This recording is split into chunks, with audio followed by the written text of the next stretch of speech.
इंदिरा नगर के नाम से जाना जाता है। वास्तव में ये मकोड़िया आम जो रेलवे स्टेशन हुआ करता था, यहाँ पर बहुत नए बच्चों को तो मालूम भी नहीं होगा, लेकिन ये मकोड़िया आम रेलवे स्टेशन हुआ करता था और उनके बच्चों को पढ़ाने के लिए गवर्नमेंट ने एक स्कूल 1936 में खोला था, प्राथमिक विद्यालय। वो विद्यालय कालांतर में यहाँ पर आया। एक कन्या विद्यालय यहाँ पहले था, माध्यमिक विद्यालय, जो आज भी हम लोग जिसमें पदस्थ हैं वो। और इस विद्यालय का यहाँ आने के बाद सब लोगों ने इसका नाम परिवर्तित करके प्रशासन की व्यवस्था के तहत, माननीय खत्री जी और अन्य लोगों ने जो व्यवस्था होती है उसके तहत इस विद्यालय का नाम इंदिरा नगर प्राथमिक विद्यालय और माध्यमिक विद्यालय किया। इस क्षेत्र के पार्षद महोदय, जो पूर्व में दिलीप जी पहले भी पार्षद रह चुके हैं, और अन्य जनप्रतिनिधि, सबकी ये मंशा थी कि इस क्षेत्र में हायर सेकेंडरी स्कूल नहीं है। माननीय पारस जी जैन साहब से अनुरोध किया गया, उन्होंने कहा विद्यालय को नए को खोलने में बहुत लंबी प्रक्रिया होती है, तो हमने एक सुझाव दिया सर के कि आप दक्षिण क्षेत्र में एक ही एरिया में बहुत सारे महाराजा नंबर 1, 2, 3, सराफा और नूतन ऐसे अनेकों हायर सेकेंडरी स्कूल है, माधव नगर। तब माननीय ने नूतन हायर सेकेंडरी स्कूल को हमारे यहाँ पर स्थानांतरित करने की योजना बनाई और तत्कालीन जिला शिक्षा अधिकारी महोदय राजीव सिंह जी तोमर साहब और इस क्षेत्र में आने पर प्रथम प्राचार्य सुभाष जी गौतम। इस छोटे से परिसर में अभी बहुत सारी जानकारी देना विशेष है।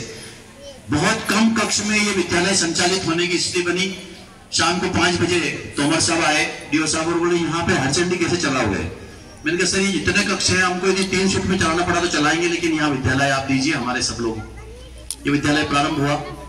ये अतिरिक्त कक्ष बने हुए थे, केवल 2 ये दिए गए।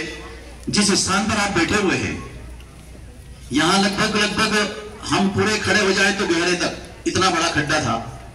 जन सहयोग से हमने इसको खड्डे को पहले भरवाया और ये पार्षद महोदय बैठे हुए, इन्होंने इसका कंक्रीटीकरण करवाया। माननीय महापौर पहलवान हमारे लालावत जी को हमने समस्या रखी, दिलीप जी ने सामने सबने कि सर इसमें बाउंड्री वॉल नहीं है तो बहुत परेशानी आती है। तो शिक्षा उपकर का सबसे पहला पैसा 36 लाख रुपए हमको मिला और हमने ये जो बाउंड्री वॉल बनी और ये 2 हॉल बने। उसके बाद दिलीप जी के सामने समस्या रखी तो उन्होंने पीछे 3 फुट रूम बनवाए। ये जो पौधे आप देख, ये बड़े पेड़ के रूप में देख रहे हैं, ये पौधे उस समय लगे जब शिवाजी कोटवानी विधायक हुआ करते थे और डॉक्टर मोहन यादव विकास प्राधिकरण के अध्यक्ष थे। यहाँ से अनेकों लोग उस व्यवस्था में सम्मिलित थे। हमने लगभग 30 से 40 पौधे लगाए और आज ये बड़े पेड़ के रूप में दिख रहे हैं। इसके पश्चात यहाँ पर माननीय पारस जी से हमने निवेदन किया विधायक जी से कि ये बहुत छोटी जगह है, हमको और जगह की आवश्यकता है। तब माननीय ने एक बार 10 लाख रुपए स्वीकृत करे और यहाँ छोटे छोटे रूम बन रहे थे। हमने दिलीप जी के और सबके माध्यम से उस काम को रुकवा दिया कि हमको नहीं चाहिए 10 लाख रुपए, हमें चाहिए बड़े बड़े हॉल, कितने भी रुपए लगे आप कहीं से भी लाके दो। फिर माननीय ने लगभग 38 लाख रुपए में ये जो 2 हॉल, इनमें जो 4 हॉल और 2 ये बनवा के, और इसमें दिलीप जी की सबकी भूमिका है, पूरे क्षेत्र के लोगों की भूमिका है, पूर्व पार्षद शिवेन जी, मोहन जी जायसवाल, ऐसे अनेकों लोग लगे और उन्होंने इस तरह का प्रयास किया और आज हम इस जगह हैं। उसके बाद माननीय अनेकों प्राचार्य हमारे पास, मुकेश जी त्रिवेदी और सुषमा चौबे जी और अभी सर आए। उसके पश्चात ये जो फूलों की बगिया जो दिख रही है, इसमें माननीय तिवारी जी की महती भूमिका है और दिलीप जी परमार साहब का मार्गदर्शन है। तो आज हम इस कचरे के ढेर जैसी स्थिति जिन प्राचार्य, पूर्व प्राचार्य ने बना दी थी, उस प्राचार्य के जाने के पश्चात इन्होंने इसको जो है एक फूलों की बगिया के रूप में बना दिया।